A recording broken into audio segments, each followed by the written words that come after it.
हम लोगों ने पहले अध्याय से जो उसका कुछ सारभूत था उसको समझने का प्रयास किया। पहले अध्याय का नाम है अर्जुन विषाद योग। अर्जुन को विषाद, लेकिन विषाद अपने लिए नहीं था। इनको सबको मार करके मैं जीना भी पसंद नहीं करता। विषाद जब कोई अपने लिए करता है, ऐसा मैं चाहता था हमको नहीं मिला, ऐसा मैं चाहता था नहीं हुआ। अपने लिए विषाद करता है तो उसका परिणाम अवसाद होता है। अवसाद हिंदी का शब्द है, अर्थ होगा डिप्रेशन। अपने लिए विषाद करेगा, परिणाम अवसाद हो जाएगा। लेकिन जब समाज के लिए विषाद कर रहा है, जगत का भला हो, जगत का कल्याण हो, सबकी मृत्यु ना हो, तब अर्जुन को प्रसाद मिलता है। तो जब समाज के लिए कोई विषाद करता है तो परिणाम होता है प्रसाद।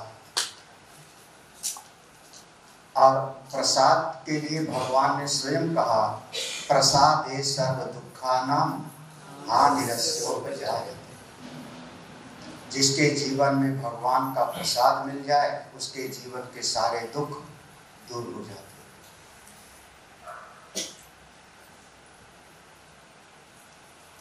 जब उसके मन में विषाद हुआ, धनुष बाण रख दिया, ना योत्स्यम इति गोविंद, मैं युद्ध नहीं करूंगा। अब इसी दृश्य पर तीन नजरिया हो गया, तीन दृष्टि। घटना इतना है कि अर्जुन का रथ दोनों सेनाओं के बीच में खड़ा है, भगवान वहां पर बैठे हैं। अर्जुन रोता हुआ धनुष बाण रख करके और बैठ गया। घटना केवल इतनी सी है। इस घटना को पहले देखो, संजय ने देखा तो क्या वक्तव्य दिया। संजय कहते हैं, तम तथा कृपया विष्टम अश्रुपूर्णा कुलेक्षण। कृपया विष्टम, अर्जुन के अंतःकरण में कृपा का आवेश हुआ, करुणा आई, कृपा आई। ये हो गई संत की दृष्टि।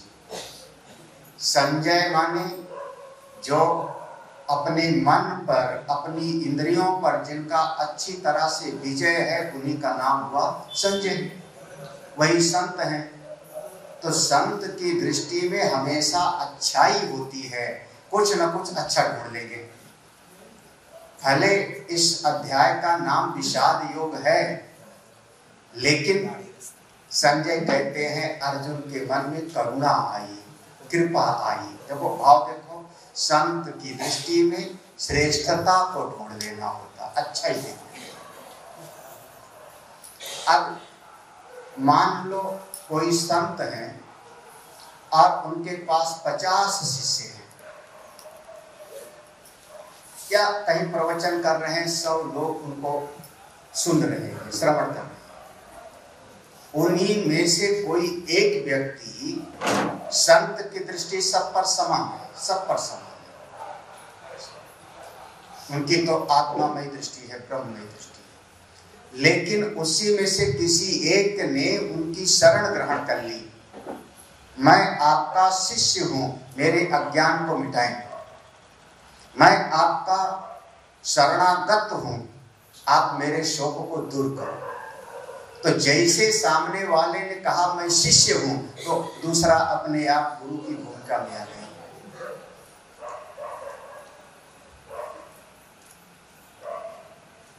दोनों का जो भूमिका है, रोल, उसमें फर्क करना। संत का रोल अलग है और आचार्य गुरु का रोल बिल्कुल अलग है। तो संत सब में अच्छाई देखेगा, लेकिन गुरु अपने शिष्य में अच्छाई नहीं देखेगा। ये एक आप कह लो बड़ी विडंबना है, यही विडंबना है।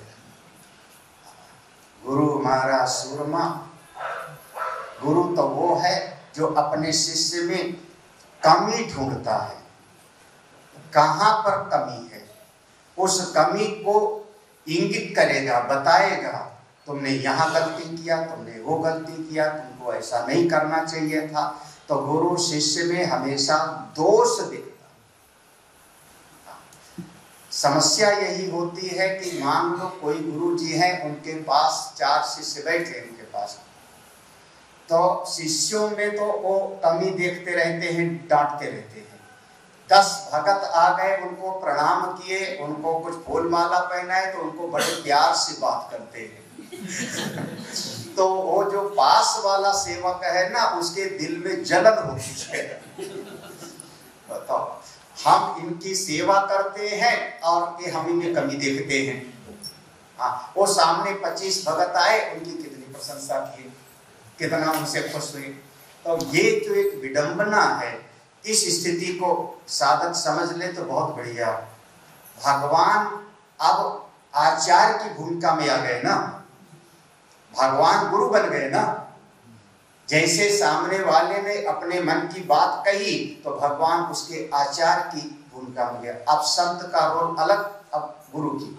तो गुरु कैसे, तो अपने शिष्य में गलतियां देखते हैं। क्लैब्य हो तुम कौन हो, क्लैब्य, यही शब्द कहा ना, क्षुद्र हृदय वाले, क्षुद्रम हृदय, दुर्बल हो तुम, एक कायरता को छोड़ करके लड़ने के लिए खड़े हो जाओ। संत की दृष्टि थी कृपया परया विष्टम, आचार की दृष्टि हो गई क्लैब्य हो, तुम्हारे विचार गंदे हैं, कस्मल, कुतस्त्वा कस्मल मिदम, तुम्हारा विचार गंदा है, तेरे हृदय की दुर्बलता है, तू कायर बन रहा है, अपने हृदय की कमजोरी को छोड़ करके खड़ा हो जा लड़ने के लिए। और इतना ही नहीं, आगे पूरी गीता में सुनोगे तो अनेक बार भगवान अर्जुन को संबोधित करके कहेंगे मूढ़ हो, विमूढ़ हो, कभी मूढ़ कहेंगे, कभी विमूढ़ कह देंगे। बहुत सारे ऐसे शब्द भगवान प्रयोग करेंगे। क्यों? क्योंकि आचार्य अपने शिष्य की कमी को बर्दाश्त नहीं करता। जैसे माता पिता होते हैं। तो 2 दृष्टि हो गई। एक तीसरा दृष्टिकोण है सामने, साधक अपने आप को कैसे देखे। अब मैं अगर अपने चित्त का निरीक्षण करूं, आत्मनिरीक्षण करूं अपने आप का, तब कैसे देखूं। अर्जुन अपने आत्मनिरीक्षण को करता है तो कहता है कार्पण्य दोषो अपहत स्वभावः पृच्छामि त्वाम धर्म सम्मूढ़। हे कृष्णा, हमको धर्म अधर्म के बारे में अब समझ में नहीं आ रहा, मेरे चित्त में कृपणता का दोष आ गया, मैं कृपण हो गया, आपकी शरण में हूं, आप हमको बताएं। हो गया 3 दृष्टिकोण ना। संत सब में अच्छाई देखे, गुरु शिष्य में दोष देखे, और साधक अपने मन का निरीक्षण करे, भक्त अपने मन का निरीक्षण करे, मेरा चित्त कैसा है, मेरा मन कैसा है। बस यही 3 दृष्टि होती है। आप अगर इसको समझ सकें तो आपके जीवन के बड़े काम का है, बहुत काम का है। संत कभी जब आपकी प्रशंसा करते हैं ना तो बहुत फूल मत जाना। ये कई बार होता है, संत लोग प्रशंसा करते हैं, तुम बड़े पुण्यात्मा हो, बड़े भाग मानुष बन पावा, दुर्लभ हो मानुषो देहो, देखो तुम मनुष्य का शरीर पाए हो, भगवान की कृपा है, सत्संग आए हो। तो संत कभी आपकी प्रशंसा करते हैं तो उसमें ज्यादा फूलना मत। लगभग भक्त उसी में फूल जाते हैं।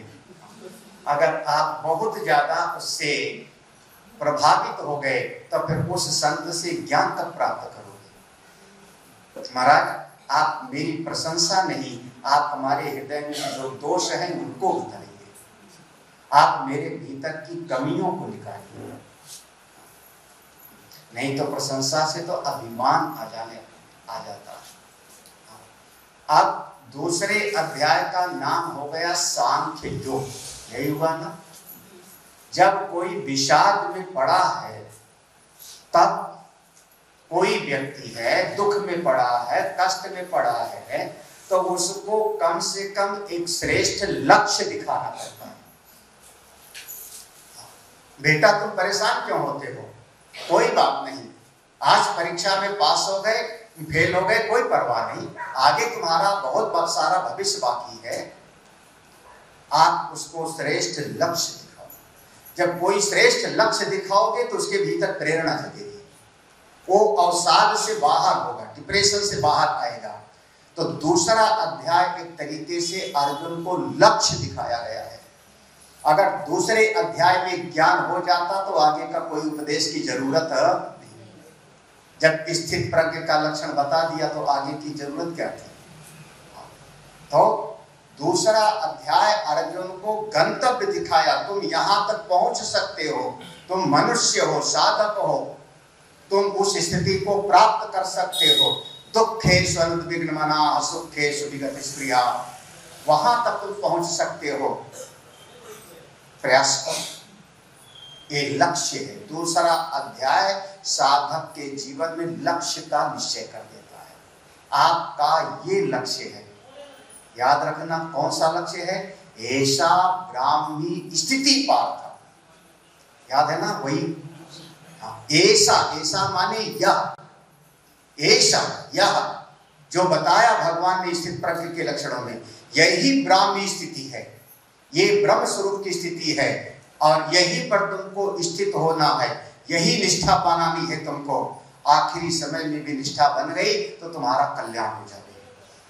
ये लक्ष्य का निश्चय हो गया। अब कोई बच्चा एक बार लक्ष्य का निश्चय कर ले, उसको डॉक्टर बनना है, लक्ष्य का निश्चय हो जाए, और दिन भर सोया पड़ा रहे, क्या कहोगे आप? आलसी है तो बहुत ये लगभग हमारे समाज में ऐसा दिखाई पड़ता है। कई बार चाहते हैं बहुत बड़ी चीज, लेकिन उस जितनी बड़ी चीज चाहिए उतने परिश्रम करना पड़ता है उसी के अनुरूप।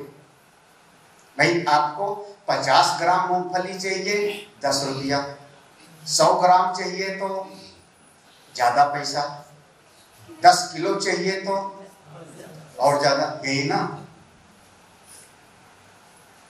मोबाइल का भी सबसे सस्ता वाला कितने में मिल जाएगा? 3000। आपको पता नहीं, सबसे सस्ता वाला 700 रुपए में मिल जाएगा। दुकान पे पूछ लेना, आप बड़े लोग हो ना, इसलिए सबसे सस्ता 700 रुपए में मिल जाएगा बटन वाला, फिर 1200 को मिल जाएगा, 1500 का मिल जाएगा, 3000 से आपका स्मार्टफोन शुरू हो जाएगा, उंगली से टच वाला। तो 3000 से शुरू हो जाएगा, और कितना आगे तक जाएगा फिर? अब जितनी बड़ी चीज चाहिए उतने आपको त्याग भी करना पड़ेगा, यही तो है ना? तो जैसे लौकिक जगत में है, ऐसे आध्यात्मिक जगत में भी जितना बड़ा पद चाहिए उतने आपको त्याग साधना भी करनी पड़ती है। अब जीव चाहता है वो ब्रह्म पद, जीव चाहता है आत्मनिष्ठा की स्थिति, जीव चाहता है 3 लोक के स्वामी भगवान को पाना, और त्यागने के लिए तैयार कैसे भगवत प्राप्ति हो?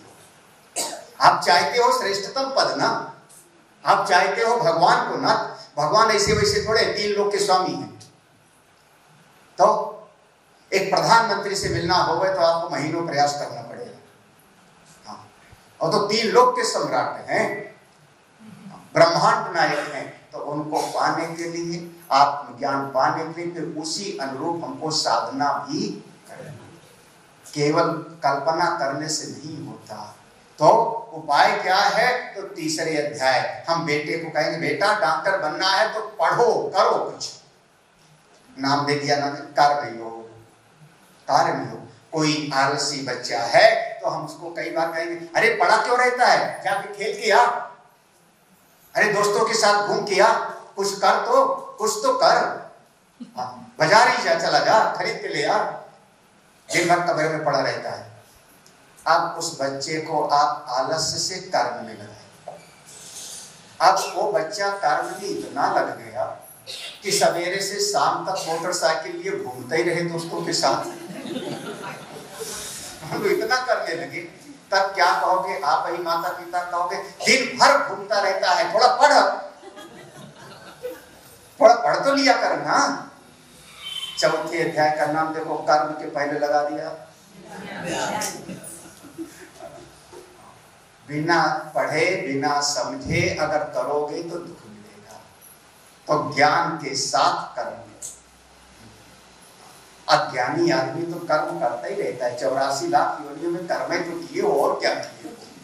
ऐसा थोड़े कि आपने कर्म नहीं किया है, ना जाने कितनी योनियों में कर्म किया है, और अभी भी 50 साल तो किए ही हमने कर्म। लेकिन वो कर्म करो जो आपको बंधन से छुड़ाने वाला।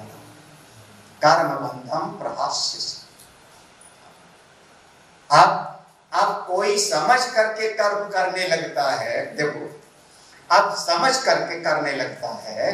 वही स्थिति है कि जैसे किसी क्लास में बच्चा जाके बैठने लगा और उस क्लास के टीचर अच्छे लगने लगे, वो क्लास के अपने साथी अच्छे लगने लगे, वो कमरा अच्छा लगने लगे। साल भर बीत गया और उसके बाद फिर कहे कि नहीं इसी कमरे में बैठूंगा। एक टीचर बहुत अच्छे हैं, हमारे दोस्त बहुत अच्छे हैं, अब उसी कमरे में बैठने के लिए जिद करे ना, तो हम कहेंगे अब ये बच्चा समझदार नहीं, अब उस कमरे को छोड़ करके आगे बढ़ जाओ।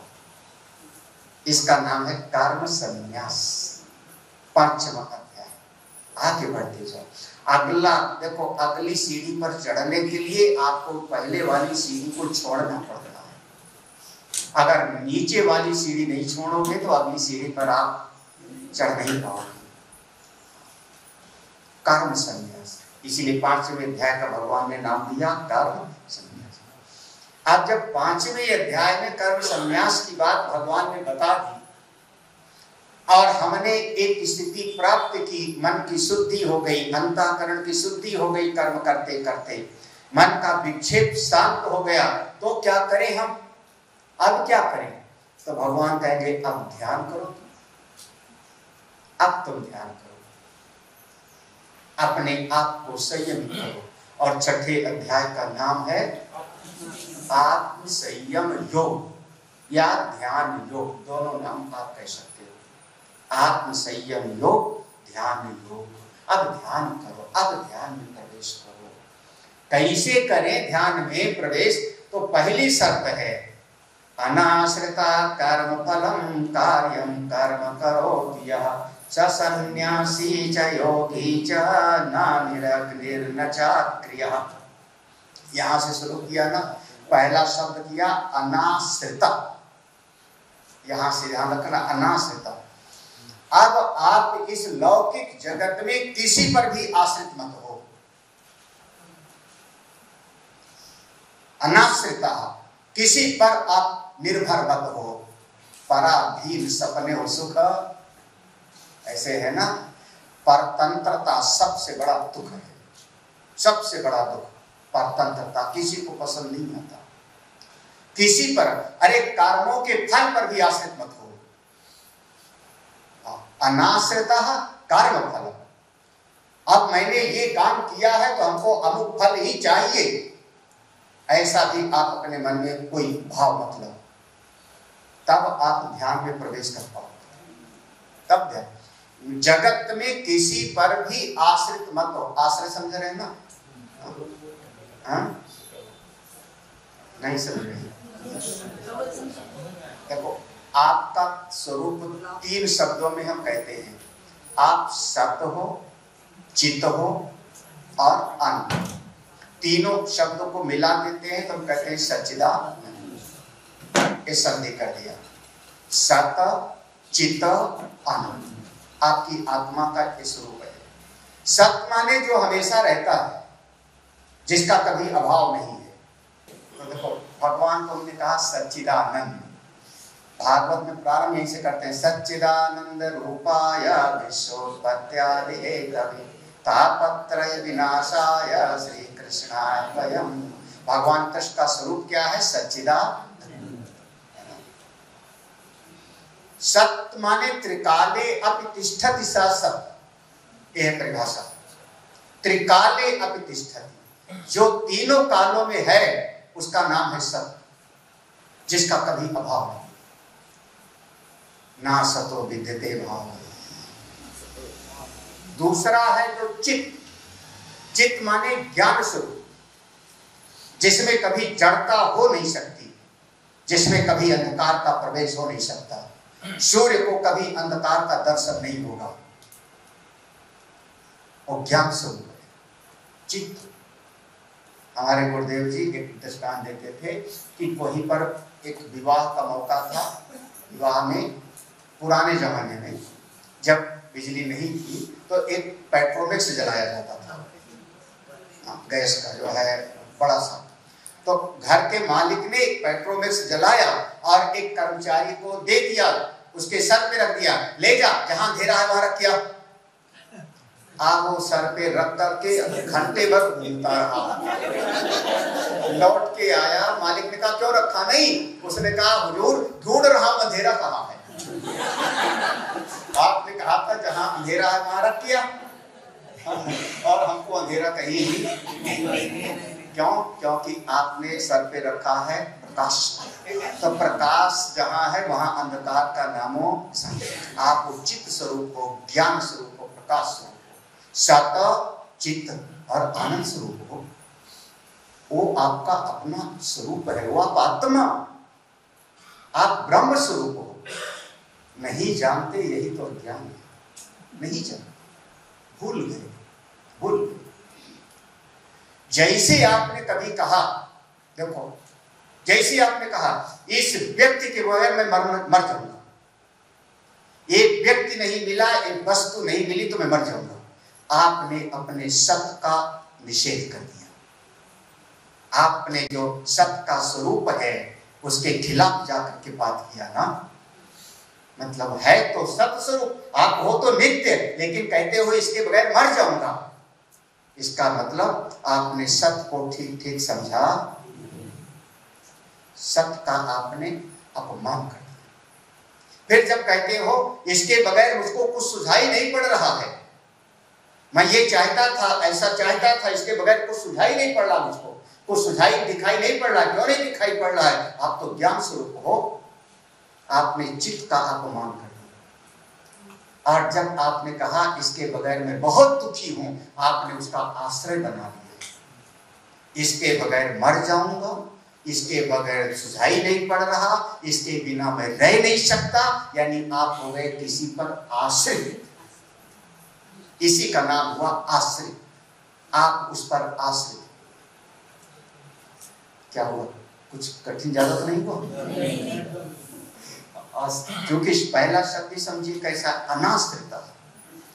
ये फक्कड़ों वाला ज्ञान है, महात्माओं वाला ज्ञान है। आई मौज फकीर की, दिया चौपड़ा को। किसी पर आश्रित नहीं होता, संत किसी पर आश्रित नहीं होता, तब ये ब्रह्म विद्या टिकती है। कहते हैं ना, शेरनी का दूध सोने के पात्र में टिकता है। शेरनी का पात्र दूध चाहिए तो सोने का पात्र चाहिए। तो ये ब्रह्म विद्या सब जगह पर नहीं टिकती।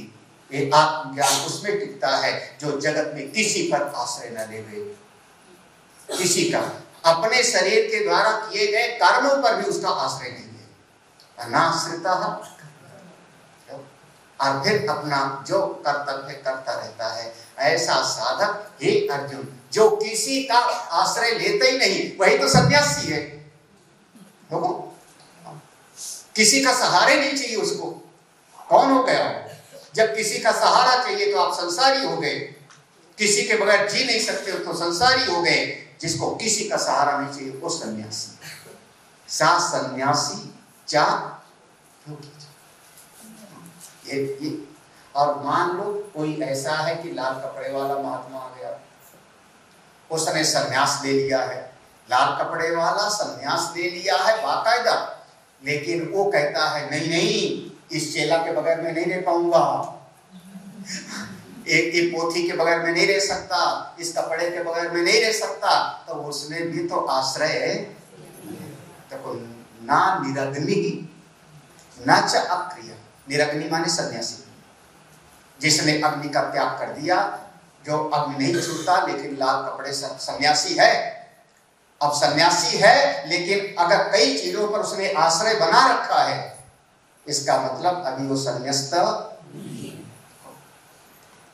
क्या भैया बात है महाराज, इस वक्त समझो तो जो शास्त्र में देखते जाना आपको समझ में आ जाएगा स्पष्ट। वो संन्यास्त है और जो किसी पर आश्रित नहीं होता, आप में कोई कमी नहीं है, आप ब्रह्म स्वरूप हो, दुनिया के बगैर भी आप रह सकते हो, संसार ना रहे तो भी आप रह सकते हो, सर्वाइव कर सकते हो, खाए के बराबर। तो उस स्थिति में रहो, क्योंकि आप परमात्मा स्वरूप हो, आप परमात्मा से अलग नहीं। हमको 9वें अध्याय तक प्रवेश करना है। 9वें अध्याय में स्पष्ट भगवान इस बात को कहेंगे, यौ मां पश्यति सर्वत्र सर्वं च मयि पश्यति, वहां तक। तो आप में कोई कमी नहीं, आप तो आत्मा, आप सच्चिदानंद स्वरूप हो, नहीं जानते, इसी का नाम अज्ञान। बहुत बार होता है, बहुत बार हम आंख पर चश्मा लगाए हैं और हम भूल गए। कोई ऐसा हुआ हो तो चश्मा लगाए हो और दरार ढूंढ रहे हैं, कमरे में ढूंढ रहे हैं, हाय हाय चश्मा। बच्चे से पूछा बेटा चश्मा कहाँ है, तो छोटा पोता कहता है बुद्धू हो, दादा चश्मा तो आपकी आंख पे है। तो चश्मा है आंख पर, लेकिन हम भूल गए, इसी का नाम अविद्या, अज्ञान। यही अज्ञान है और हम भटकते रहते हैं, अनाश्रिता। इसलिए किसी पर आश्रित मत हो, पराश्रित मत हो। एक गीता से अगर समझ सको तो मैं कह सकता हूं, आप जितना संभव है भगवान की ऐसी करुणा हो कि आप देने वाले बनो, बेटे को भी बहू को भी, दामाद को भी बेटी को भी, कभी ऐसा मांगना ना पड़े, इतने सामर्थ्य भगवान को। अगर जीवन जीने की कला सीखो तो मत चाहो आप एक समय खा के गुजारा कर लो, 2 कपड़े में गुजारा कर लो, लेकिन चाहो मत किसी से। किसी पर आश्रित होना, इससे बड़ा और कोई दुख नहीं। जीवन जीना है तो आप गीता के हिसाब से जियो। ये देखो क्या आनंद बरसता है अपने जीवन को, पराश्रित नहीं होना है। मेरी बात जो चोट तो नहीं लग रही ना अनघा? गीता पढ़ाती हो तो गीता समझो। किसी से कभी नहीं मांगना, कुछ नहीं मांगना। अगर मांगने होगा तो मैं ठाकुर जी से मांगूंगा, अपने कन्हई से मांगूंगा, गुरुदेव उसके सामने कह दूंगा, रही मन निज मन की व्यथा, मन में राखो गोय, सुन ठिलई है लोग सब, बांट न गई है कोई। मन में कोई तकलीफ हो दुनिया में किसी से मत बताओ, कोई तुम्हारे दुख को बांटने वाला नहीं है। सामने भले चेहरा थोड़ा लटका ले, पीठ पीछे हंसेगा। किसी से मत कहो। अनाश्रिता कर्म फलम, जो किसी कर्म के आश्रित होता ही नहीं, किसी व्यक्ति के आश्रित नहीं होता, किसी कर्म के आश्रित नहीं होता, वो आप अपने स्वामी स्वरूप। हम लोगों को स्वामी नाम दिया गया ना। स्वामी माने, स्वामी माने मैं अपना स्वामी खुद हूं। हमारा रिमोट कंट्रोल आपके पास नहीं है। हाँ, एक घर में टीवी लगा, बड़ा सा टीवी है, एक रिमोट होता है, जिसके पास रिमोट है उसके कंट्रोल में वो टीवी है ना। मान लो ऐसी एक घटना घट जावे कि उसी टीवी के 9 रिमोट हो घर में। दादाजी के पास भी है, बहू के पास भी है, पोती के पोता के पास भी है, उसके पास भी है, उसी कमरे में 9 लोग बैठे हैं, वही रिमोट लिए हुए। दादाजी कहेंगे आस्था देखना है, भजन आ रहा हो, और बहू कहेंगे चुप रहिए, घर घर की कहानी देख लीजिए। वो बच्चा कहेगा पोगो देखना। वो टीवी की हालत क्या होगी? टीवी की हालत क्या होगी? लगभग आप लोग टीवी के जैसे हो, आपका रिमोट नौ के हाथ में। समझ में आ रहा होगा भाई? घर में किसी ने कुछ कह दिया, किसी ने कह दिया आप अच्छे नहीं हो, आपका चेहरा उतर गया। किसी ने कह दिया दादा मम्मी आप बहुत अच्छे हो, आप मुस्कुरा पड़े। माने रिमोट किसके पास गया? उसके पास गया ना। आप अपने स्वामी खुद बनो। तो दो शब्द प्रयोग होता है। सन्यासियों को स्वामी कहा जाता है, वैष्णव में गोस्वामी कहा जाता है। सुना होगा ऐसा, गोस्वामी तुलसी। गो माने इंद्रिय कहते हैं, गो माने गाय भी, गो माने पृथ्वी भी, ये सब बहुत सारे रहते हैं गो। तो गो माने इंद्रिय, वो अपनी इंद्रियों के स्वयं स्वामी, अपने मन के, अपनी बुद्धि के स्वामी। ऐसे ऐसे बनो मजबूत। गीता आपको मजबूत बना के निकालती है। दीनहीन कभी नहीं बनना, निराश कभी नहीं होना है। बड़ी सी बड़ी परिस्थितियां आती हैं चली जाती हैं, किसी पर निर्भर नहीं। तब आप ध्यान में प्रवेश कर पाओगे। ये आप अब आगे की बात है। आरु वृक्षो, ये थोड़ा सा ऐसा शब्द है कि थोड़ा मुश्किल से समझना। आरु वृक्षो मुनेर योगम कर्म कारण उच्यते। आरु वृक्षो माने इस स्थिति पर आरूढ़ होने की इच्छा वाला। जैसे दो स्थिति है। एक व्यक्ति पहले घोड़े पर चढ़ना चाहता है, पहले घोड़े पर चढ़ना चाहता है, घोड़ा सामने ले आया आदमी ने, तो घोड़े पर चढ़ने के लिए पहले उसकी रकाब में पांव रखेगा, उसके बाद उसके ऊपर बैठेगा। तो जो घोड़े पर चढ़ना चाहता है उसके लिए शर्त है कि पहले उसकी रकाब में पांव को ठीक से जमाओ, तब ऊपर चढ़ो। तो घोड़े पर चढ़ना, और एक बार चढ़ गया तो अब तुम आगे उस घोड़े को बढ़ाओ, गति करो, आगे बढ़ो। तो आरु वृक्षो माने जो इस परमात्मा के ज्ञान में आरूढ़ होना चाहता है। आरु वृक्षा माने उस परमेश्वर के ज्ञान पर आरूढ़ होना चाहता है, उसके लिए कर्म कारण निष्काम कर्म योग करे, वही उसका हेतु उपाय। और एक बार अंतःकरण शुद्ध हो गया, तो एक बार मन पवित्र हो गया, साधन चतुष्टय से संपन्न हो गया चित्त उसका, तब उसके बाद अब योगारूढ़स्य तस्य, योगारूढ़ माने आरूढ़ हो गया, तब अब समः कारणम उच्यते। समा माने अब वो श्रवण मनन निधिध्यासन में जाए। दो शब्द हैं, आरूढ़ और योगा। ये दोनों पर बहुत ध्यान देना। यही शब्द थोड़ा सा ऐसा है कि जल्दी समझ में नहीं आएगा। आरूढ़ माने आरूढ़ होने की इच्छा वाला। अच्छा, आपके मन में एक इच्छा हो जाए, जैसे स्वामी जी बैठे मैं भी व्यासपीठ पर बैठूंगा, तो अच्छा मान में इच्छा हो गई तो क्या कहेंगे? आरूढ़। इस पर बैठना चाहते हैं तो आरूढ़। अच्छा, मान लो किसी ने ला करके आपको बिठा दिया, अब उसके बाद फिर वो चार लोग बैठे के कहेंगे महाराज सुनाओ कुछ।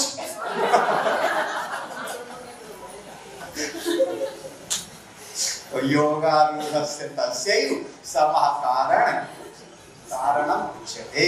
तो आरूढ़ माने जो उस परमात्मा के ज्ञान में आरूढ़ होना चाहता है, उसके लिए निष्काम कर्मयोग साधन है। और निष्काम कर्मयोग से जब अंतःकरण पवित्र हो गया, शुद्ध हो गया, अब योगारूढ़ तस्यैव, उसी के लिए, दूसरे के लिए नहीं, उसी के लिए अब गुरु की शरण में जावे, वहां जाकर के आत्मा का श्रवण मनन और समाकारण। बड़ी कठिन बात है, दूसरे को समझाना तो बहुत आसान है, ये सब जब जीवन में लाना होता है तो थोड़ा कठिन हो जाता है। हिम्मत चाहिए, बल चाहिए। उपनिषद का एक मंत्र है, मुंडक उपनिषद का, ना अयमात्मा बलहीनेन लभ्य नाचा प्रमादात् तपसा वाप्य लिंगात् एतैर उपायैः यतते यस्तु विद्वान् तस्यैष आत्मा विशते ब्रह्मधाम। तो ना अयम आत्मा बलहीनेन लभ्यते। अपना ये आत्मा का स्वरूप ब्रह्म विद्या आत्मज्ञान एक कमजोर लोगों के लिए नहीं है, बलहीन लोगों के लिए नहीं है। और वहां बलहीन के लिए कहा गया त्याग की सामर्थ्य जिसमें नहीं है। जिसमें त्याग की सामर्थ्य है वो बलवान है, जो त्याग से। एक मैंने बड़ी महात्माओं की सभा में पूछा अभी हरिद्वार में, और वहां सारे विद्वान महात्मा बैठे थे। तो मैंने एक प्रश्न पूछा सबसे। हमने कहा ये बताओ, घर बनाना मुश्किल है कि घर को छोड़ना? आप लोग किस मत में जाएंगे? घर बनाना मुश्किल है कि घर छोड़ना?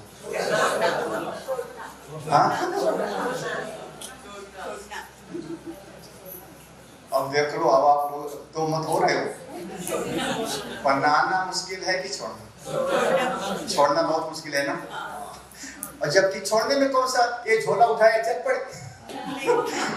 बोले वो मन से जुड़ा हुआ घर हमारा अपने मन से वहां तादात्म्य है। उस घर में आप मेरी ममत्व बुद्धि है, उसको छोड़ना बहुत मुश्किल है, बहुत बल चाहिए थी। तो ये सबके बस की बात नहीं। तो भगवान स्वयं यहाँ पर अब देखो प्रेरणा देते हैं, उद्धरे आत्मनात्मानं नात्मानं अवसादये आत्मयूह्यात्मनो बन्धु आत्मयूरिपुरात्मनः। ऐसा बढ़िया बढ़िया श्लोक है। अर्जुन उद्धरे आत्मना आत्मानं, आत्मना अपने आप के द्वारा, आत्मना माने अपने आप के द्वारा, आत्मानं स्वयं का ही उद्धार करो। तुम स्वयं अपने आप का उद्धार करो, अपने आप को नीचे मत गिराओ। ना आत्मानं अवसादये, अपने आप को नीचे मत गिराओ। क्यों? क्योंकि आत्मयु ही, आत्मा एव आत्मयु, आत्मा आप स्वयं ही अपने मित्र हो, स्वयं ही अपने मित्र हो, आप स्वयं ही अपने शत्रु हो। दोनों बातें। हमारा कोई जगत में मित्र नहीं है, कोई शत्रु नहीं। अरे किसको क्या पड़ी है कि हमारे तुमको, वो तो अपना कोई प्रयोजन होगा उसका बेचारे का, इसलिए उसका प्रयोजन हमसे नहीं सिद्ध हुआ तो गाली दे रहा है। और क्या भाई, कुछ मांगने आया था, हमने उसको नहीं दिया तो बाहर जाके बुराई कर रहा है, यही ना। उसका प्रयोजन सिद्ध नहीं हुआ तो उसका प्रयोजन सिद्ध हो गया, हमसे तो कहेगा अमुक व्यक्ति बहुत अच्छे हैं, यही ना। हर जीव, जो जीव जुड़ता है आपसे अपने लिए जुड़ता है। सावधान रहना इस बात पर। इस जगत में जितने प्राणी पैदा हो रहे हैं, जितने जीव पैदा हो रहे हैं, अपने सुख के लिए पैदा हो रहे हैं, हमारे सुख के लिए कोई पैदा नहीं हुआ है।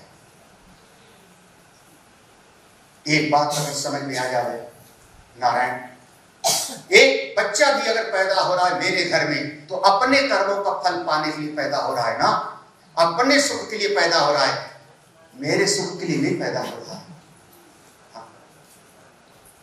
2 महीने का बच्चा हो, उसको अच्छा ना लगे तो रोना शुरू कर देता है।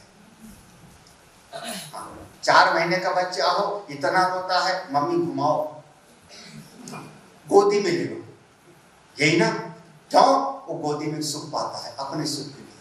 अब ठीक है, तो मातृत्व है, आप गोदी में ले करके बच्चा गोद में है तो बड़े खुश हो, लेकिन वो बच्चा पूरे दिन नचाए रहता है। क्यों? उसके मन के अनुसार। हम एक बार सत्संग में एक दादी आ गई, छोटा बच्चा लेके आई थी हमारे। वो छोटे बच्चे के पास में छोटी सी गेंद थी और आगे आके बैठ गए थे, तो आगे वाले पर ध्यान जाता।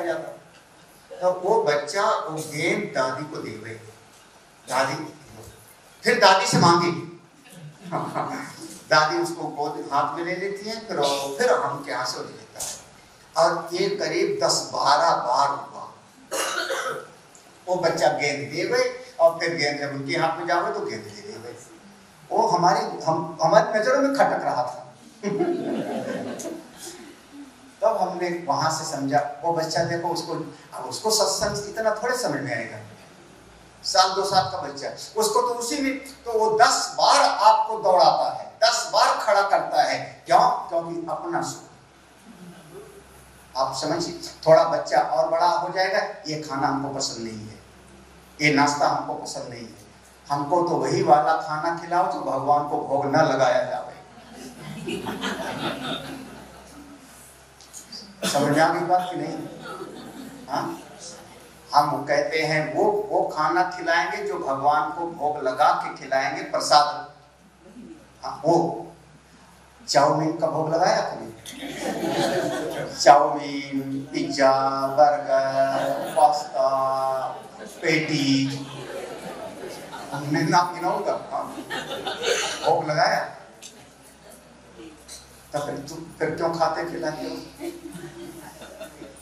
फिर क्यों खिलाते? बोले बच्चे को वही पसंद है, बच्चे को नाश्ते में वही पसंद है। अब आप कोशिश करना समझने का, वो बच्चा अपना सुख चाहता है। मैं सीधा कह रहा हूं, हर जीव अपने सुख के लिए आया है। जब एक कन्या और एक लड़का दोनों का विवाह होता है तो वो कन्या अपने सुख के लिए शादी कर रही है और वर अपने सुख के लिए शादी कर रहा है।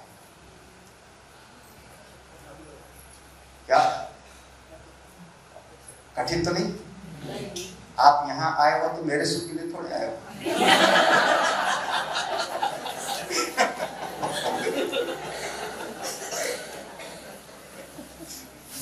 यथार्थ है, परम सत्य है। हाँ, ये बिल्कुल खुली आंख से देखो। और क्या देखो, एक बात है, संतों के पास और यही कुछ नहीं, आपकी एक देखने का दृष्टिकोण खोल देते हैं। जगत को देखो, अपने आप सब दुनिया को समझ लोगे। तो ये सारा का सारा जगत, सारा जगत। अच्छा, मैं भी आया हूं तो कोई तुम्हारे सुख के लिए थोड़े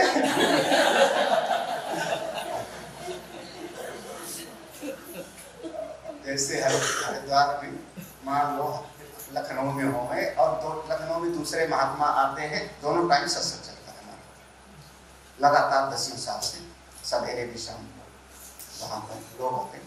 एक संत कोई बाहर के बुलाते हैं, कोई भी सफेद वस्त्र वाले भी और वैसे भी आते हैं।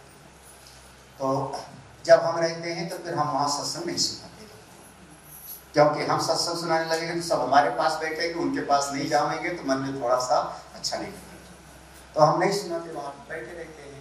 तो जो अब फिर कमरे में रहते हैं, अपना चुपचाप खाए सो गए, थोड़ा सा शरीर में हरारत हो जाती है कुछ और, तो भगत लोग हमारे कहते हैं गुरु जी को जिस दिन प्रवचन करने को ना मिले ना, ये बीमार हो जाते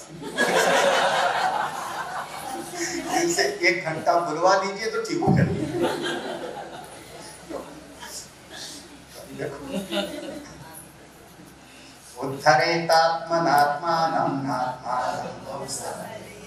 आप स्वयं अपने मित्र हो और स्वयं भी अपने, कोई दूसरा मेरा शत्रु।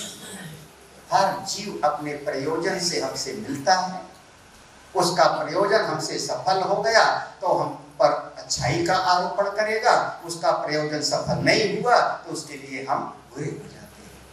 बस इतना ही है। तो आप दूसरों पर नजर मत डालो, अपने आप पर चलो। खुद अपना उद्धार, अपना उद्धार माने उत्तधार, उद्धार है ना, उत माने ऊपर, ऊपर, धार माने बिठा दो, जहां बैठे हो उससे ऊपर ले जाओ। जितना जान लिए हो बहुत अच्छा है, थोड़ा और आगे की जानो।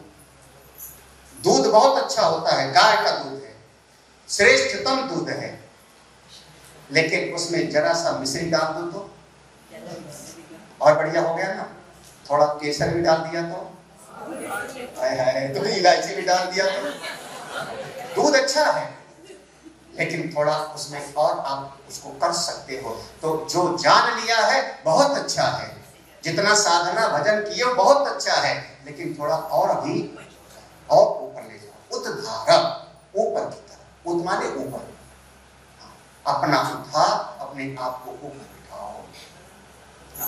अब आगे भगवान इसी अध्याय में आगे का जो प्रसंग है, भगवान वो कहेंगे कि कौन शत्रु है कौन मित्र है। तो जिसकी इंद्रियां बस में नहीं है वो अपना दुश्मन स्वयं है, और जिसकी इंद्रियां बस में है जितात्मना वही अपना मित्र है। और इस प्रकार से कहते कहते भगवान ने तत्ववेत्ता की दृष्टि बता दी, और 11वें श्लोक में अब ध्यान की प्रक्रिया बताई। 11वें शुचौ देशे प्रतिष्ठाप्य, तो एक ध्यान की विधि है। अब ये तो करने के लिए होता है। आजकल का एक स्थिति समझो बड़ी विचित्र स्थिति हो गई है कि योग के नाम से ज्यादातर आसन और प्राणायाम में केंद्रित हो गए। योग के नाम से व्यायाम हो गया, एक्सरसाइज। उसका हम लोग कभी निषेध नहीं करते, उससे शरीर स्वस्थ रहेगा, हमको भी करना है, वो कर लेना चाहिए। हमारे योग में 8 सीढ़ी है, उसको नाम देते अष्टांग। याद होगा कभी किसी को तो। यम, तो पहला है यम, दूसरा है नियम, तो तीसरा है आसन, चौथा है प्राणायाम, पांचवा है प्रत्याहार, छठा है धारणा, सातवां है ध्यान, और 8वां हो जाएगी समाधि। समाधि में फिर 2 भेद हम करेंगे, संप्रज्ञात समाधि और असंप्रज्ञात समाधि। समाधि में 2 भेद हो जाएंगे। तो अच्छा, अब ऐसा सोचो कि कोई ऐसा व्यक्ति जो पहली और दूसरी सीढ़ी पर न चढ़े और तीसरी सीढ़ी पर चढ़ो, अभी करना भी यहाँ पे पहली और दूसरी पर मत चढ़ना, सीधी तीसरी पर चढ़ो, चौथी पर चढ़ो। हाँ, चोट लग जाएगी ना, चोट लग जाएगी। आपको क्रम से चढ़ना पड़ेगा, क्रम से चढ़ना पड़ेगा। पहली सीढ़ी यम में 5 चीजें हैं। यम में पहली सीढ़ी में 5 चीजें हैं, सत्य, अहिंसा, अस्तेय, ब्रह्मचर्य, अपरिग्रह। ये पहली सीढ़ी में 5 चीजें हैं। बताओ, पहली सीढ़ी जब जावे ना तो उतना तो आगे बेड़ा पार हो जाए। हाँ, तो हम लोग तो बचपन से रटे थे। हम लोगों की तरफ उत्तर प्रदेश में जो बच्चों की स्कूल में किताब चलती थी, उसमें कुछ दोहे होते थे हमारे पूर्वज वगैरह में। तो उसमें था, साच बराबर तप नहीं, झूठ बराबर पाप, जाके हृदय साच है, ताके हृदय। मेरे ख्याल में बहुत लोगों को याद होगा, सत्यम ब्रूयात प्रियम ब्रूयात ना ब्रूयात सत्य। पक्का हो गया? सत्य बोलते हो? सत्य बोलते हो? आप मान लो मेरा सत्संग हो गया औरंगाबाद में, आप सत्संग के प्रेमी हो और सत्संग के लिए चल पड़ो। कोई पड़ोसी ऐसा हो गए कि जो सत्संग से जलन करता हो, और वो पूछ बैठे कहाँ चले, तो क्या कहो, ऐसे घूम के आते। देखो, जीवन में बहुत बार, न जाने कितनी बार झूठ बोलना पड़ता है। सत्य वचन आधीनता ऐसी हो जाए तो। यम में 5 चीजें हैं, नियम में 5 चीजें हैं, तब तीसरी सीढ़ी है आसन। और आजकल हमारे बाबा रामदेव जी की कृपा से उनका बहुत योगदान है, हमारे योग को प्रतिस्थापित करने में बहुत योगदान है। पूरा जीवन उन्होंने जूझा है, हमारे श्रद्धेय हैं, अच्छा है। हम विश्व स्तर पर योगा को ले आए। तो आसन प्राणायाम बस उतने में, लेकिन अगर ब्रह्म विद्या चाहिए तो इतने से काम नहीं चलेगा। उस आसन प्राणायाम से आपका शरीर स्वस्थ होगा, लेकिन शरीर स्वस्थ हो गए तो शरीर माध्यम खल धर्म। अब आप आगे उस ज्ञान को प्राप्त करो, ध्यान आपको आगे प्राणायाम के ऊपर धारणा भी तो है, ध्यान भी तो है, समाधि भी। तो ध्यान कैसे करें, और भगवान ने यहाँ पर एक प्रसंग बताया पूरा का पूरा। अब ये हम लोग जब साधना शिविर लेते हैं तो वहाँ ध्यान करवाते, हम खुद बैठ करके जो वहाँ होते हैं उनको ध्यान की क्लास में स्वयं लेता हूँ, सिखाता हूँ, तो उसमें एक शरीर की स्थिति होती है, एक मन की स्थिति, दोनों कैसा ठीक ठाक हो, फिर ध्यान क्या चीज है इसका वर्णन किया जाता है। तो उसमें बहुत सारे उसके विभाग हैं, बहुत सारे विभाग हैं ध्यान के, वो सारा भगवान ने यहाँ पर बताया है। और एक शब्द कह दिया है, जो कोई ऐसा योगी, वो आज भूल गई थी साइलेंट करना,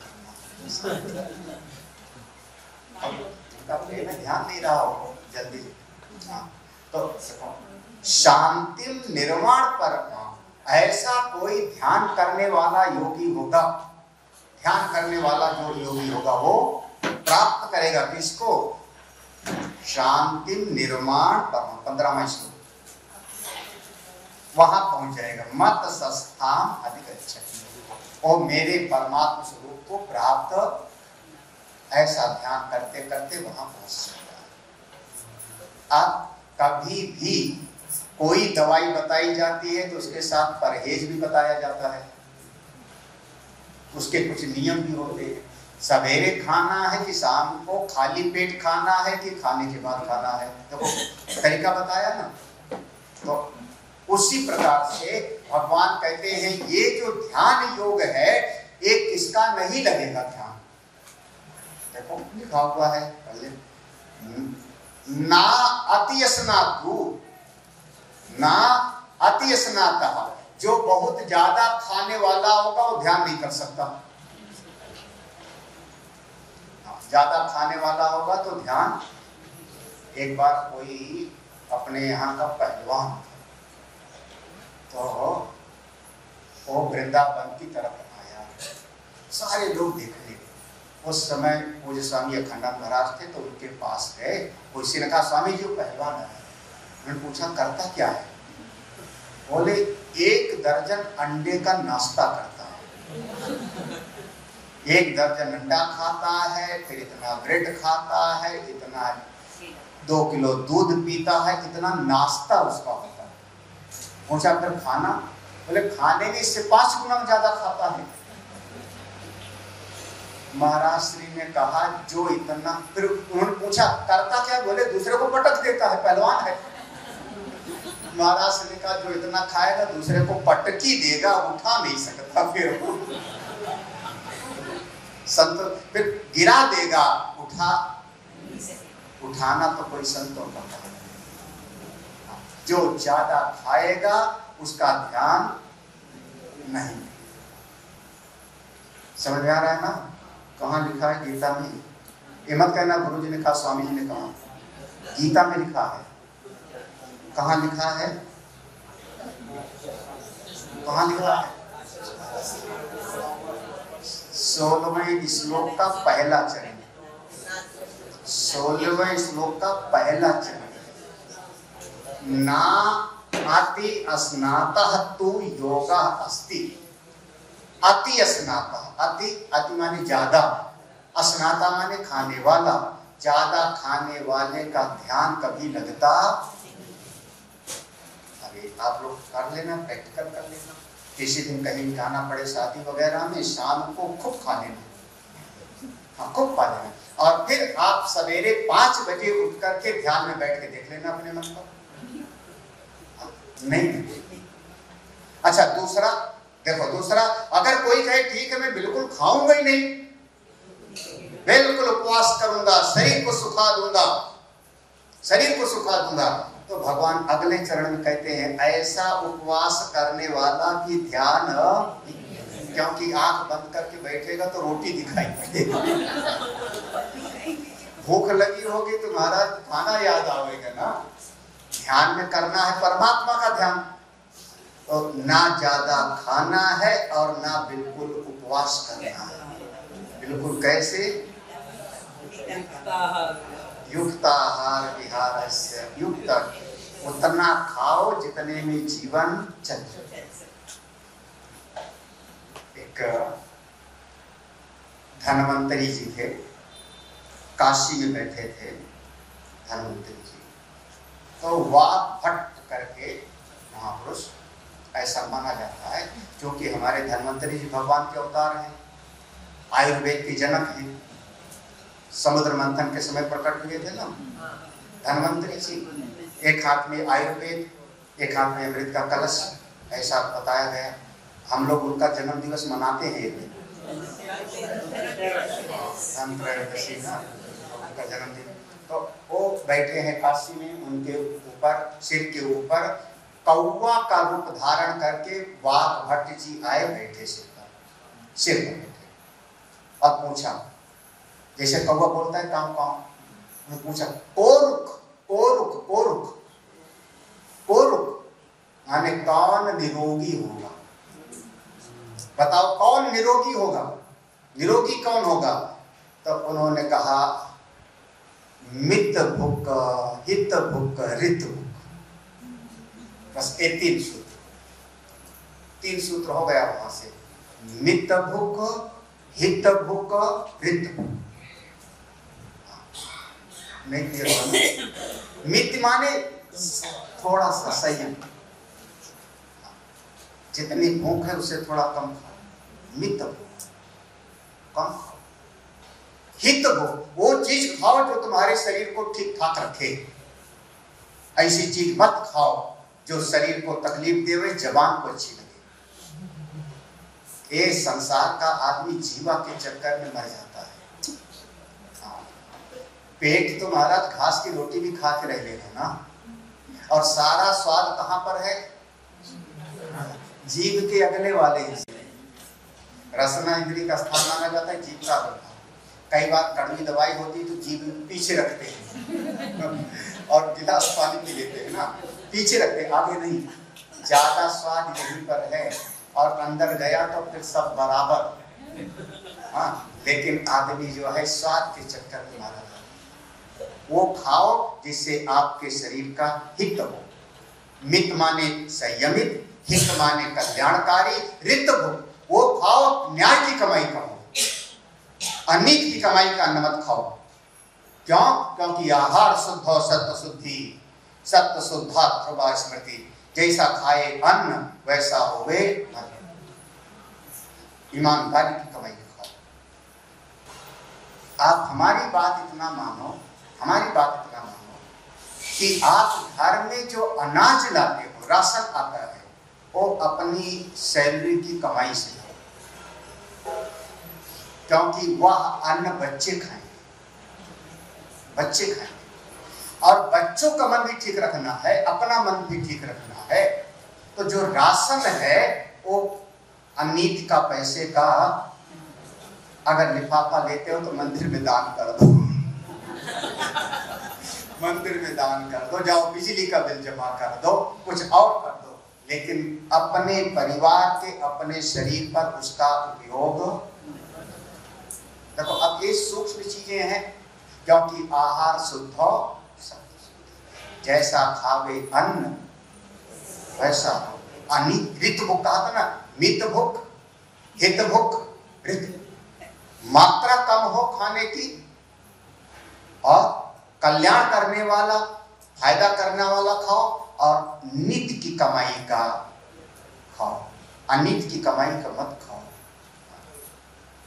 एक बहुत बड़ी बात है, ये संत लोग भी इसको देखते हैं, संत लोग भी इस पर ध्यान देते हैं। इसीलिए ज्यादातर देखोगे संतों में जहां आश्रम होगा वहां भंडारा होता रहेगा, लंगर चलता रहेगा, तो भैया भंडारा करते रहो, गौ सेवा में लगा दो, उस सेवा में। अपने ऊपर खर्चा हम नहीं करेंगे, अपने ऊपर खर्चा करेंगे जो बहुत ठीक ठाक होगा, उसका विचार करके।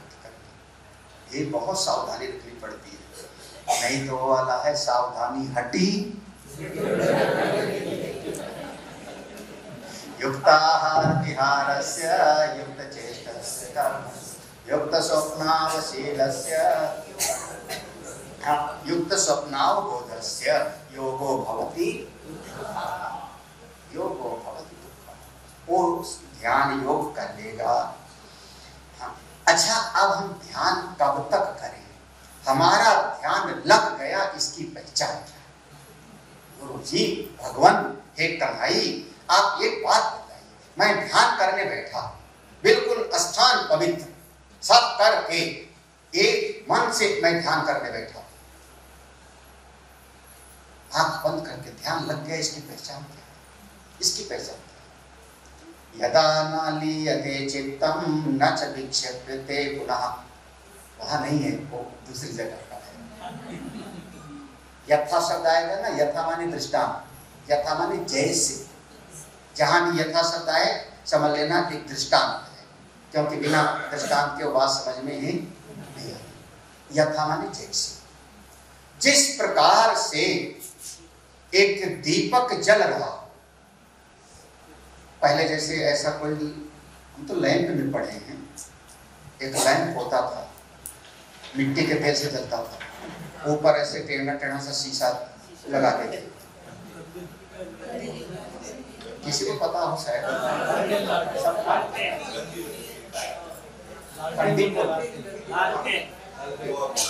लालटेन अलग होती थी और लैंप एक अलग होता था।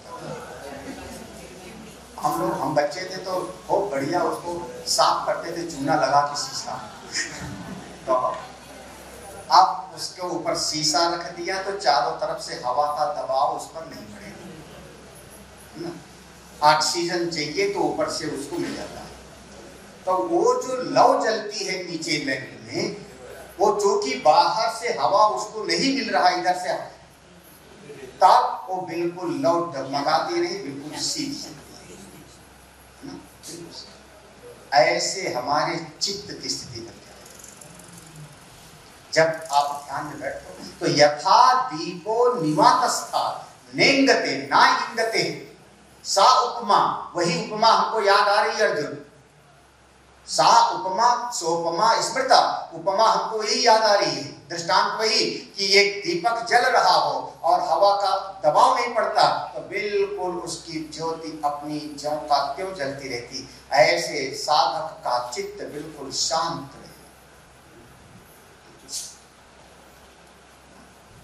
बिल्कुल उसमें तरंगायित ना हो, लहर ना हो।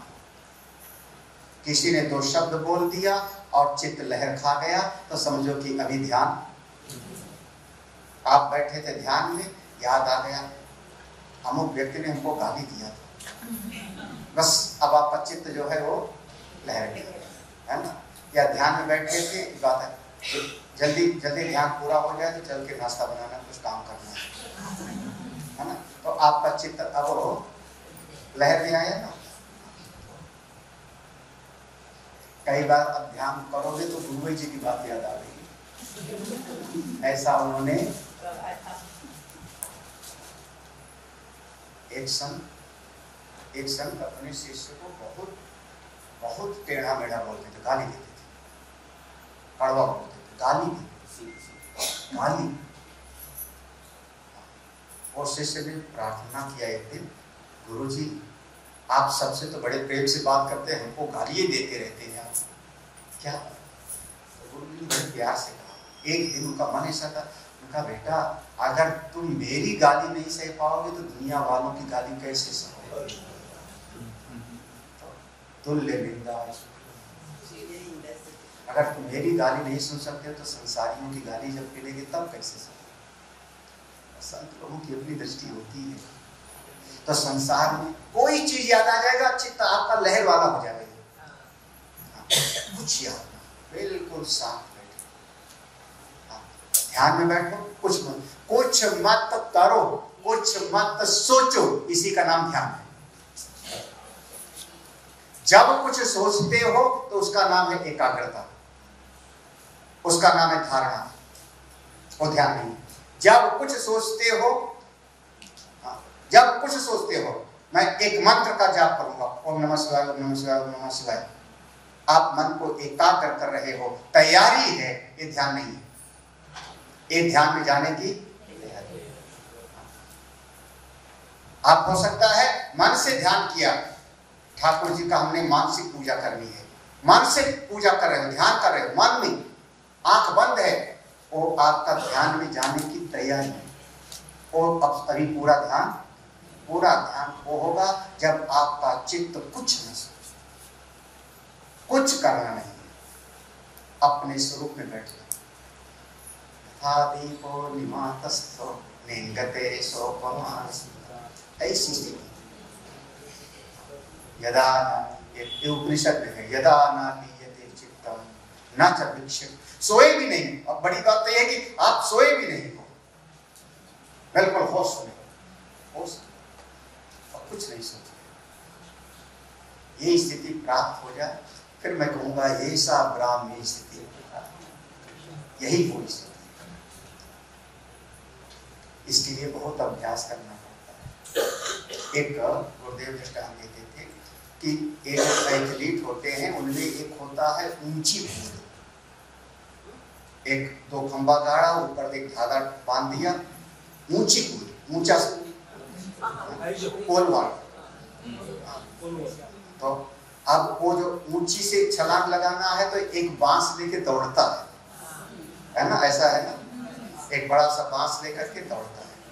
तो जब दौड़ रहा है तो कूद नहीं रहा, हाथ में बांस है तो अभी कूदा नहीं है, दौड़ रहा है तो अभी कूदा नहीं है, बांस है तो अभी कूदा नहीं है, यानी वो कूदने की तैयारी है ही ना, वो कूदने की तैयारी है। आखिर में उसी बांस का ऐसे सहारा लेके ऊपर उठता है, उसी बांस के सहारे ऊपर उठा, तो जब तक ऊपर उठा अभी कूदा नहीं है, क्योंकि हाथ में बांस पकड़ रखा है ना, उस बांस के सहारे ऊपर उठा। जब ऊपर उठ गया तो एक क्षण में बांस छोड़ दिया और उस पार चला गया, यही ना, जब बांस छोड़ दिया तो उस पार चला गया।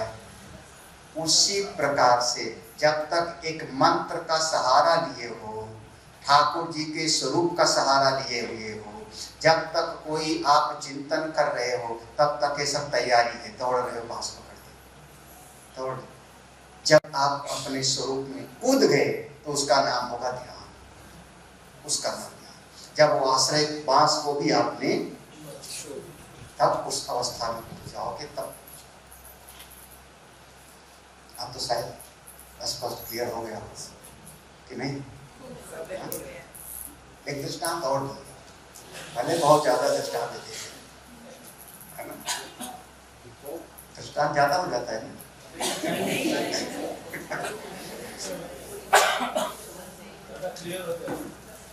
रामकृष्ण परमहंस माँ काली की उपासक, उनसे बढ़िया दृष्टांत और कोई इस प्रसंग में नहीं।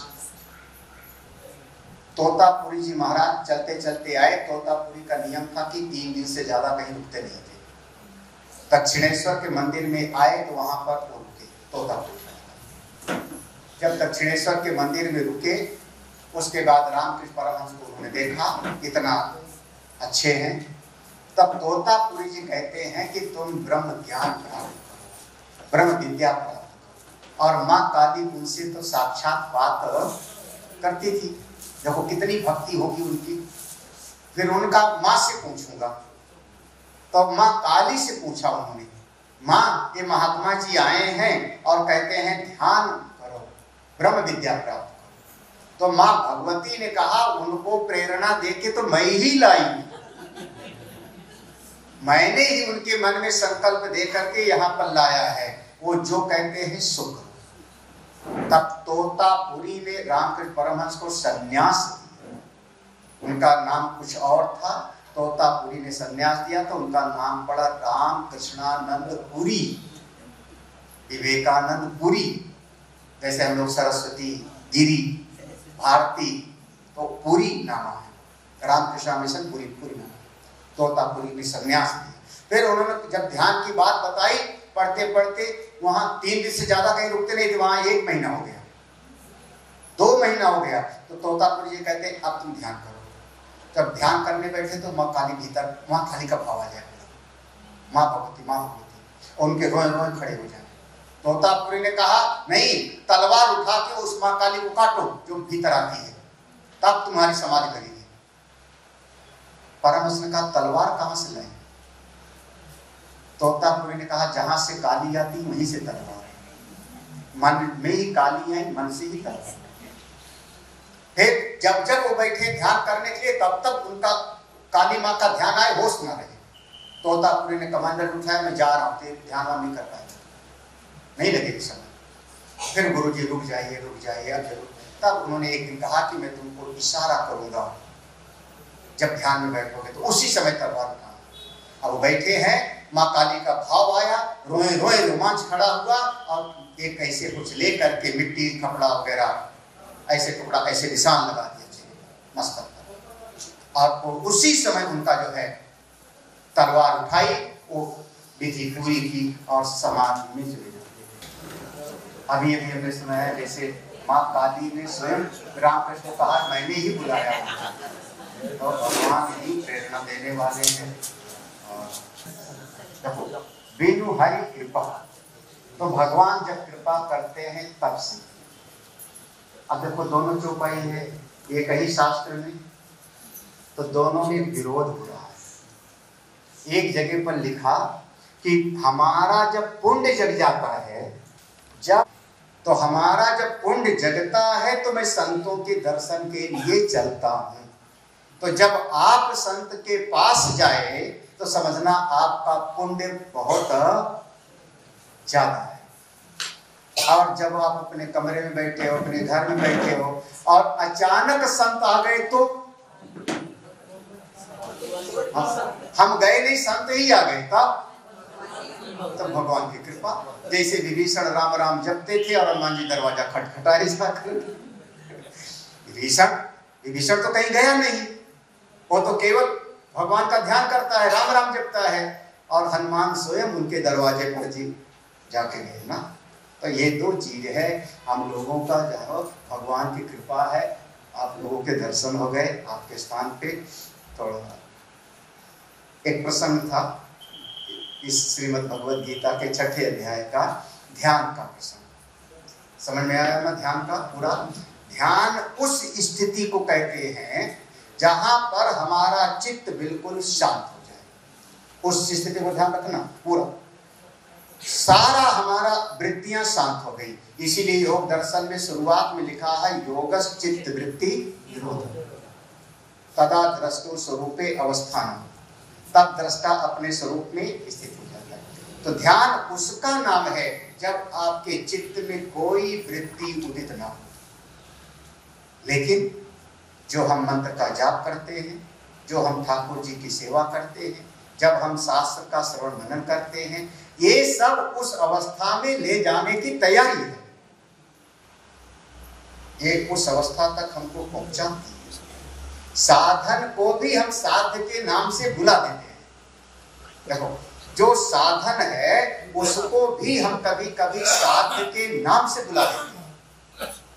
हाँ, जैसे मान लो ट्रेन पकड़नी है, हमको ट्रेन पकड़नी है, दिल्ली की ट्रेन पकड़नी है। आप पहुंच गए नागपुर स्टेशन पर। हाँ, अब वो कुली कहे कि दिल्ली यहाँ थोड़े है, दिल्ली तो बहुत दूर है, दिल्ली तो बहुत दूर है। तो वो दिल्ली ले जाने वाली जो ट्रेन है उसको भी हमने कह दिया दिल्ली एक्सप्रेस। तो ट्रेन है साधन, साध्य है उसहेल, लेकिन उस साधन को भी साध्य के नाम से बुला देते हैं। तो ऐसे ध्यान में साध्य है वो चित्त की शांति अवस्था। साध्य वही है कि चित्त वृत्ति बिल्कुल शांत हो जाए, लेकिन अब जो साधन है उसका है उसको भी मैं ध्यान कह देता। अब हम आसन बिछा रहे हैं तो उसको भी मैं कह दूंगा क्या कर रहे हो? ध्यान करने जा रहे हैं, ध्यान करने जा रहे हैं। प्राणायाम कर रहे हैं तो हम पूछे क्या कर रहे हैं तो हम कहेंगे ध्यान करने जा रहे हैं। क्यों? साधन को भी साध्य के नाम से हम बुलाते हैं। लेकिन ध्यान तो उस स्थिति का नाम है जब चित्त वृत्ति हमारी पूरी तरह से उस स्थिति। भगवान योग क्या है? भगवान ने असली योग की परिभाषा किया है। ध्यान में पहुंचोगे तब ये कि योग की स्थिति प्राप्त होगी। योग क्या है? 23वां श्लोक बिल्कुल चाहे रट डालना। योग की असली परिभाषा तम वेद्यात दुख संयोग वियोगम योग संगितम स निश्चयेन योक्तव्यो योगो निर्विण्ण चेतसा। श्लोक याद है?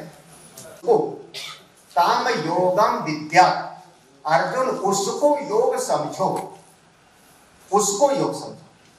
किसको योग समझे भगवान? दुख संयोग, दुख संयोग जिसके कारण हमारा मन दुखी हो रहा है, जिस संयोग के कारण मन दुखी हो रहा है, उस संयोग से वियोग कर लेने का नाम ही योग। शायद आप इसकी गंभीरता को, हमने पहले कहा आप हो सत्य, आप हो चित्त, आप हो आनंद, आत्मा, यही ना। लेकिन गड़बड़ी कहाँ हो गई? जैसे पानी तो है शीतल, जल हमेशा शीतल होता है, लेकिन हमने गैस पे रख दिया तो अग्नि का संयोग हुआ ना, अग्नि का संयोग हुआ, अग्नि के संयोग के कारण वह गर्म हो गया। अब उस पानी को शीतल करना है, क्या उपाय करें? अग्नि का संयोग हटा दो, चूल्हे पर से हटा के अलग रख दो, वो पानी अपने आप ही शीतल हो जाएगा ना। बिल्कुल ठीक उसी प्रकार से आपके जीवन में जितना भी दुख होता है, किसी न किसी संयोग के कारण होता है। आप हिसाब करके बताना, आप किसी न किसी के कारण दुखी हो। घर नहीं मिला तो दुखी है, धन नहीं मिला तो दुखी है, भाई के कारण दुखी है, बहन के कारण दुखी है, पत्नी के कारण दुखी है। वो कारण हटा दो सब, अब बताओ दुख कहां से? एक क्षण में आप बताओ दुख आपको है? बोले हाँ, हम कहेंगे आप बताओ दुख को, मैं अभी दुख को दूर करता हूं, लेकिन दुख जिसके कारण है उसकी चर्चा मत करना, बस किसी का नाम मत लेना। अब बताओ दुख कहां है? नहीं अभी कहां? आप कह दो महाराज घुटना दर्द कर रहा है इसलिए दुखी हूं, शरीर से दुखी हूं। तो कल शाम को सुना था, जिस चीज को मेरा कहते हो उससे आप, तो आपने पांव को भी तो कहा मेरा पांव, तो आप शरीर थोड़े, आप किसी के कारण दुखी हो ये बात अलग है। आप स्वयं में दुख आपका स्वरूप है क्या? दुख आपका स्वरूप नहीं, आपका स्वरूप आनंद है। और वैसे भी कहा जाए तो संसार में हर चीज का विलोम होता है। हिंदी वाला कोई है, हिंदी का प्रोफेसर, सब ज्यादा पढ़े लिखे लोग, सुख का विलोम दुख, हानि का विलोम, विलोम माने उल्टा, हानि का विलोम लाभ, विजय का विलोम पराजय, आए हो इसका विलोम घर जाओगे, है ना। हर चीज का विलोम होता है, जन्म का विलोम मृत्यु, आनंद का विलोम सुख का है, सुख का विलोम दुख, आनंद का विलोम ढूंढना, डिक्शनरी अमरकोश ढूंढना। आज तुम्हारा फोन जब्त करेंगे। अच्छा तुम्हारा नहीं, उनका है। दुख सुख का विलोम है, आनंद का कोई विलोम नहीं, क्योंकि आप आनंद स्वरूप हो, सच्चिदानंद परमात्मा के अंश हो जी। ये दुख तो तब हुआ जब आप अपने आप को किसी से भी जोड़ लिए हो, किसी से। शरीर को मैं माना तब दुखी, एक वस्त्र मेरा है किसी ने फाड़ दिया तो मैं दुखी हो गया, बच्चे की कॉपी को अपनी मानी किसी ने फाड़ दिया तो दुखी, एक घर मेरा किसी कारण से गिर गया तो मैं दुखी हो गया। जिस चीज के साथ संयोग होगा उसी के कारण दुखी होगा। अब ये संयोग को हटाओ, अपने स्वरूप में बैठ जाओ, इसी का नाम योग है, यही योग है। इस श्लोक का अर्थ समझ लेना, ताम विद्या दुख संयोग है ना, ताम योगम, उसको योग समझो, विद्या माने समझो, उसी को योग समझो। जो जहां जहां से दुख का संयोग हुआ है उसको अलग अलग करके हटा दो, अपने आप तो स्वरूप में सच्चिदानंद हो, आप अपने स्वरूप में निष्ठ हो जाओगे। ऐसे करते करते एक दिन में नहीं होगा, एक दिन में नहीं कर पाओगे, भगवान ने कहा सनई सनई। आप लोग शायद इधर के लोग तो नहीं, उधर उत्तर भारत में कश्मीर, पंजाब, हरियाणा, उत्तर प्रदेश, वहाँ माताएं कई बार सत्संग भी सुनती रहती हैं, सत्संग भी सुनती रहती हैं, और ऊन का गोला लेके आती हैं, स्वेटर भी बुनती रहती हैं। हाँ ऐसा कुछ, अच्छा ऊन का गोला है, धागा है, हमारा वस्त्र है, एक झाड़ी में उलझ गया कांटे वाला, वो उनका गोला उलझ गया, तो खींचने से काम नहीं चलेगा।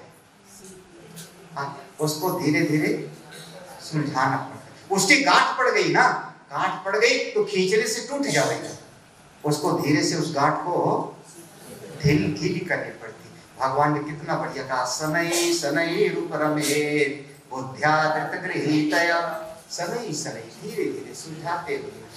अब हम फंसे हैं इस दुनिया में ना, तो धीरे धीरे हमको सुलझा करके, तब तक आपको रुकना नहीं है जब तक सर्वभूतस्थमान मानम, सारे जगत में आप भगवान को ना देखें। यौमाम पश्यति सर्वत्र सर्वम चामयि, जो सब में मुझको देखता है और मुझ में सबको देखता है, वही ज्ञानी है। तो तब तक नहीं रुकना है जब तक स्थिति प्राप्त, ये लक्ष्य, ये ध्यान करो, साधना करते जाओ, पहुंच जाओ। अब अर्जुन के मन में एक प्रश्न है, बहुत गंभीरतम प्रश्न है, और इसके आधार पे हम लोग भगवान सत्य ज्ञानेश्वर और पूरी दसियों दृष्टांत से इसको सिद्ध कर लेंगे। क्या प्रश्न है? हे कृष्ण, हमने आपके वचन को सुनकर के साधना में हम लग गए, तत्पर हो गए, भजन करने लगे, ध्यान करने लगे, सत्संग श्रवण मनन करने लगे। तो आपने जो हमको लक्ष्य बताया था वहां तक पहुंचना है। हम साधना कर तो रहे थे, लगे तो थे, लेकिन किसी कारणवशात मेरे शरीर की आयु पूरी हो गई, प्रारब्ध पूरा हो गया, हम वहां तक पहुंच नहीं पाए और शरीर बीच में हमारा छूट गया। ऐसी संभावना अगर हुई तो मेरा क्या, मेरा क्या? समझ में आ रहा है प्रश्न? समझ में आ रहा है ना? प्रश्न जब अपना हो जाता है तब उत्तर हृदय में बैठ जाता है। प्रश्न अपना, मैं लगा तो हूं साधन में ना, मैं भगवान का ध्यान करता हूं, पूजा करता हूं, जाप करता हूं, सारी साधना करता हूं, लगा हूं, लेकिन जो लक्ष्य दिखाया था ब्राह्मी स्थिति, वहां तक पहुंच नहीं पाए और बीच में किसी कारण से शरीर की आयु समाप्त हो गई, मेरा शरीर छूट गया। फिर मेरा क्या? कहीं ऐसा तो नहीं मैं तितर बितर हो गया?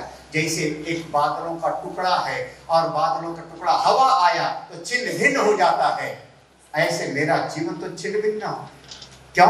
क्योंकि मैं तो देखो साधना करने लगा था, खास करके इसको मैं अपने ऊपर, अपने संतों के ऊपर, जैसे मैं कोई महात्मा हूं, तो आप तो खैर संसार में तो आदमी गृहस्थ में है, एक बच्चा है, वो घर छोड़ करके आया, परिवार छोड़ करके इस मार्ग पर आया, महात्मा बन गया, और महात्मा बनने के बाद तो उसने तो संसार का सुख भी छोड़ दिया ना, सावधान, उसने तो संसार का भी सुख छोड़ा। गृहस्थी आदमी तो संसार में गया कम से कम, लेकिन जो ऐसा कोई महात्मा बन गया बचपन से, उसने संसार का सुख छोड़ा और वो ब्राह्मी स्थिति प्राप्त नहीं हुई, तो वो तो इधर से भी गया और उधर से भी गया। कच्चिन्नो उभय विभ्रष्टा, उभय शब्द आएगा वहां पर, उभय दोनों तरफ से गया, वो ना यहाँ का सुख पाया और ना वहां का सुख पाया। यहाँ तो गंगा जी के किनारे बैठ के तपस्या करते करते शरीर पूरा हो गया और उस तत्व अनुभूति का मिला नहीं, तो उसकी क्या स्थिति है, उसकी क्या स्थिति? बहुत बढ़िया प्रश्न है ना? अभी अर्जुन का प्रश्न है तो भगवान उत्तर देते हैं, तो स्वामी को सुनते हैं इसका उत्तर।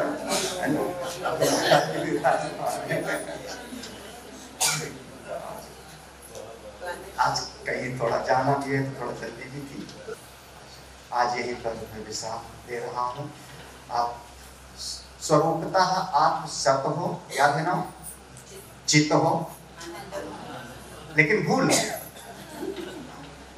गए तो तीन दृष्टि होती है जगत को देखने की, वो भी ध्यान रखना। संत की दृष्टि सबने अच्छा ही देखेगी, गुरु अपने शिष्य में, है ना, याद है। और हम साधक जब अपने मन को देखें तो आत्मनिरीक्षण करें, मेरा चित्त कैसा है, मेरा अंतःकरण कैसा है। तो साधना करो, इन्हीं शब्दों के साथ ओम पूर्णमदः पूर्णमिदं पूर्णात् पूर्णमुदच्यते पूर्णस्य पूर्णमादाय पूर्णमेवावशिष्यते। ओम शांति शांति शांति।